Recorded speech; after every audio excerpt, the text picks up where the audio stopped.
नमस्कार विद्यार्थियों। 7वीं कक्षा का 5वां पाठ मन भावन सावन, जो प्रकृत के सुकुमार कवि सुमित्रानंदन पंत जी ने रचा है, उसका दूसरा भाग लेकर के आप सबों के समक्ष में उपस्थित हुआ हूँ। आशा रखता हूँ कि आप सभी स्वस्थ होंगे और नियमित रूप से ऑनलाइन क्लासेस आप ज्वाइन करते होंगे, जुड़ते होंगे उसके साथ और अध्ययन पूरी तरह से करते होंगे। वीडियो के माध्यम से इन अर्थों को समझने की चेष्टा आप करेंगे, ऐसा पूर्ण रूप से मैं आशा रखते हुए आपका दूसरा भाग प्रस्तुत मैं करता हूँ मन भावन सावन का। तो मन भावन सावन में 5वें पद से लेकर 8वें पद का जो है मैं एक बार गायन करता हूँ, एक बार सस्वर पाठन करता हूँ, फिर इसका एक एक करके अर्थ आपको बताने की चेष्टा करता हूँ। दार दो टर टर करते झिल्ली बजती झंझन, म्याऊं म्याऊं रे मोर पीऊ पीऊ चातक के गण, उड़ते सोन बलाग आद्र सुख से कर क्रंदन, घुमड़ घुमड़ घुमड़ घुमड़ घिर मेघ गगन में करते गर्जन, वर्षा के प्रिय स्वर उर में बुनते सम्मोहन, प्रणयातुर सतकीट विहंग करते सुख गायन, मेघों का कोमल तन श्यामल तरुओं से छन, मन में भूखी अलस लालसा भरता गोपन, रिम झिम क्या कुछ कहते हैं बूंदों के स्वर, रोम सिहर उड़ते छूते वे भीतर अंतर, धाराओं पर धाराएं झरती धरती पर, रज के कण कण में तृण तृण की पुलकावली भर,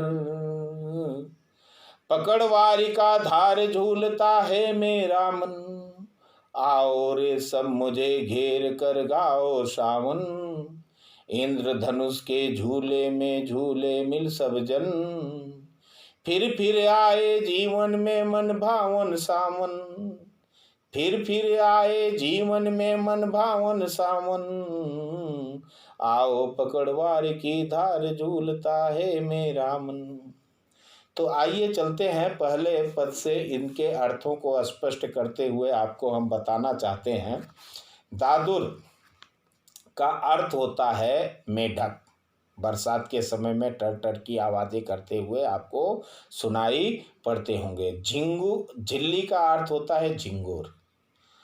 बरसात का मौसम होता है, तालाबों के किनारे से या जब पानी की सतह जहाँ पे हो, पानी डूबा हुआ हो, वहाँ के किनारे से आप गुजरते हैं तो झन की आवाज़ करते हुए एक कीड़ा होता है काले रंग का, वो झनझनाता रहता है, उसको झिंगुर कहते हैं।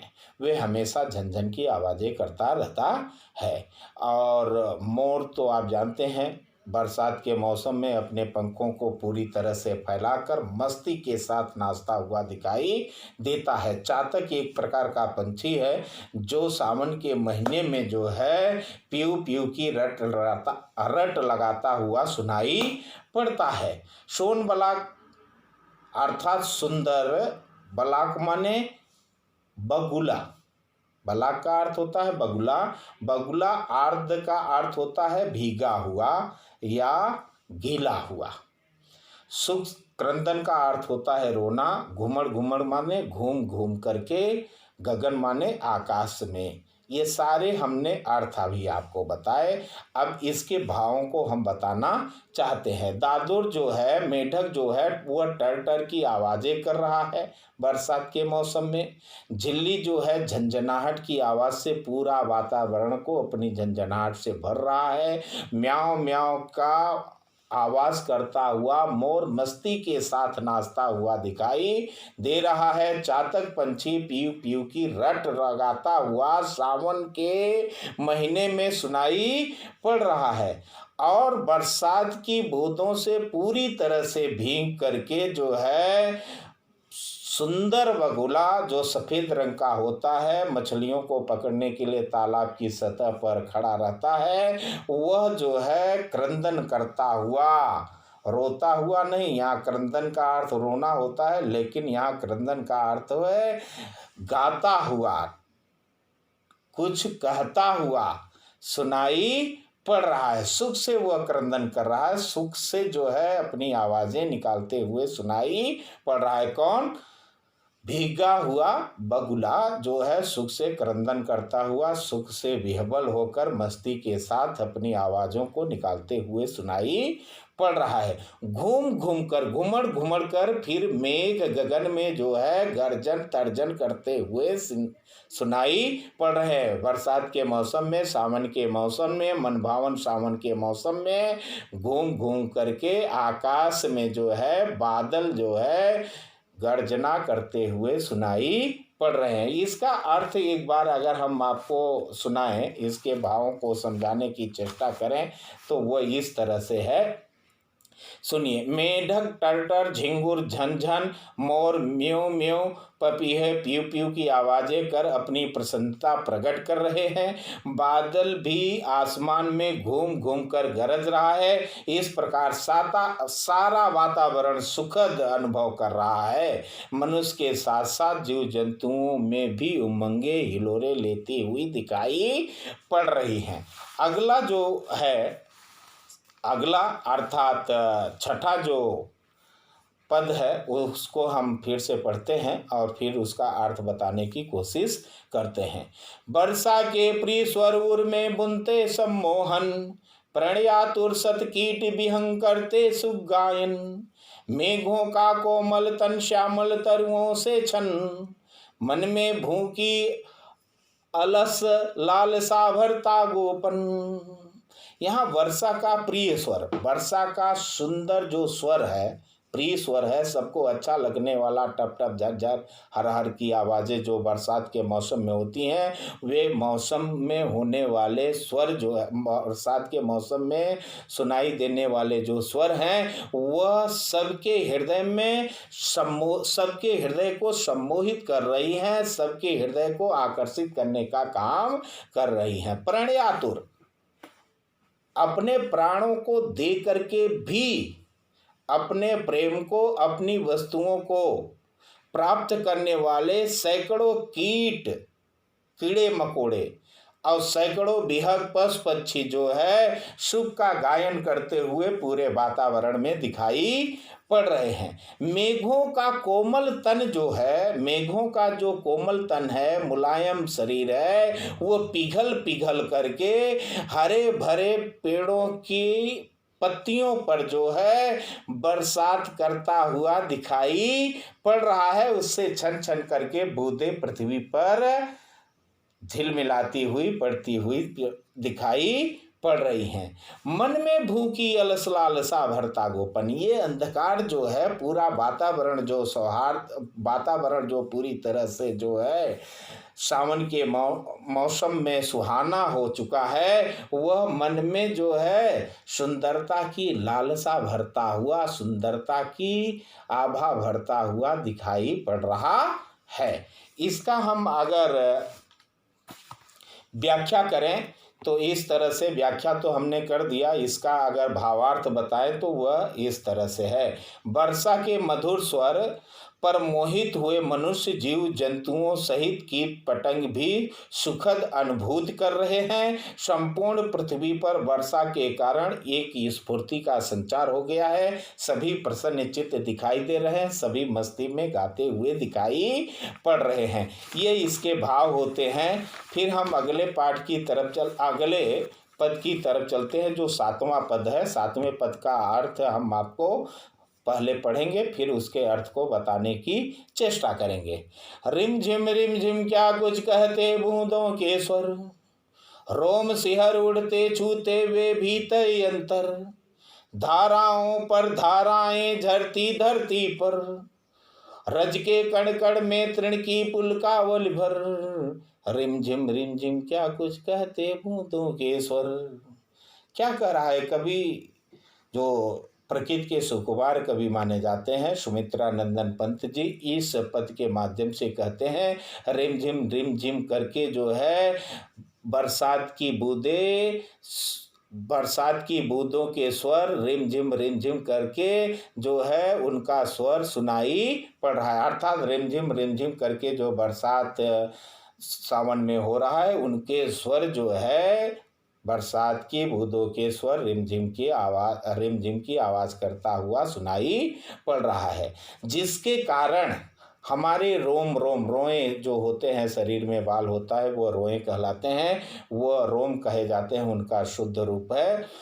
वो सिहर उठते हैं, खड़े हो जाते हैं और उनके माध्यम से यह बरसात का मौसम हमारे अंतर मन को छूने का काम कर रहा है, हमारे दिल को सम्मोहित करने का काम कर रहा है, हमारे हृदय में प्रसन्नता का भाव पैदा करने का काम कर रहा है। धाराओं पर धाराएं, अर्थात एक लहर बरस करके जा रहा है तो दूसरा लहरा जो है बरसने के लिए, लहरा या धाराएं, अर्थात एक बार बरसात खत्म हो रही है तो दूसरे बरसात की धारा पुनः प्रवाहित हो रही है, इसी को धाराओं पर धाराएं कहते हैं। कहने का तात्पर्य है कि बरसात एक बार खूब जोर से होती है, फिर निकल जाती है, फिर दूसरी बार जोर से बरसात होती है, फिर निकल जाती है। इस तरह से धाराओं पर धाराएं बरसात की धरती पर हो रही हैं, जिसके कारण रज माने धूल होता है, धूल के कण कण जो है क्या हो रहे हैं, प्रफुल्लित हो रहे हैं, मस्त हो जा रहे हैं।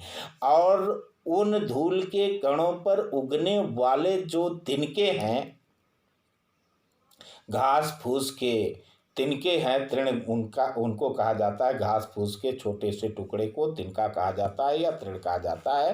कहने का मतलब घास के जो छोटे छोटे तिनके हैं उनके अंदर भी प्रसन्नता के भाव पूरी तरह से भरे हुए दिखाई पड़ रहे हैं। फिर इसका हम अर्थ बताते हैं, भाव समझाने की चेष्टा करते हैं। अर्थ तो हमने बता दिया, भावार्थ हम बताना चाहते हैं। बूंदों के रिमझिम स्वर न जाने क्या क्या कह जाते हैं, क्या कह रहे हैं, वे हमारे हृदय को छू ले रहे हैं, जिससे हमारा रोम रोम सिहर उठता है, अंतर्मन जो है सुखद की अनुभूति कर रहा है।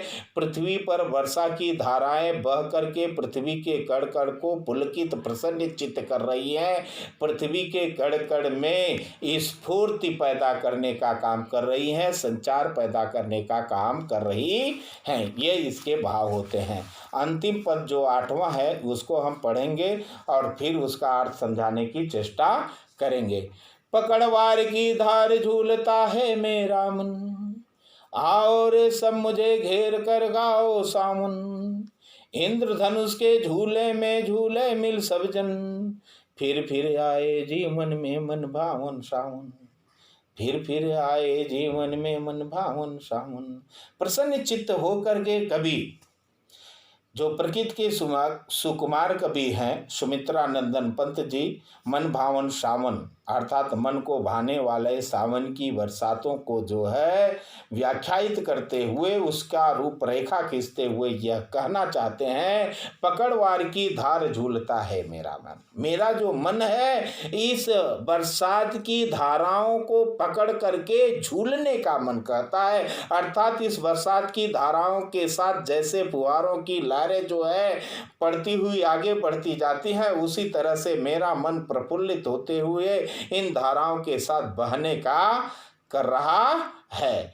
और ये सब मुझे घेर कर गाओ सावन। प्रसन्न चित्त होकर मस्ती में आकर के व्यक्ति कहता है कि हे मेरे मित्रों, हे मेरे दोस्तों, आओ सब लोग घेरा बना करके मेरे साथ सावन का गीत कजरी गाने का काम करो, सावन का गीत गाने का काम करो, क्योंकि सावन हमारे हृदय को, हमारे मन को, हमारे अंतर मन को, हमारे दिल को जो है पूरी तरह से प्रफुल्लित कर दिया है, प्रसन्नचित्त कर दिया है।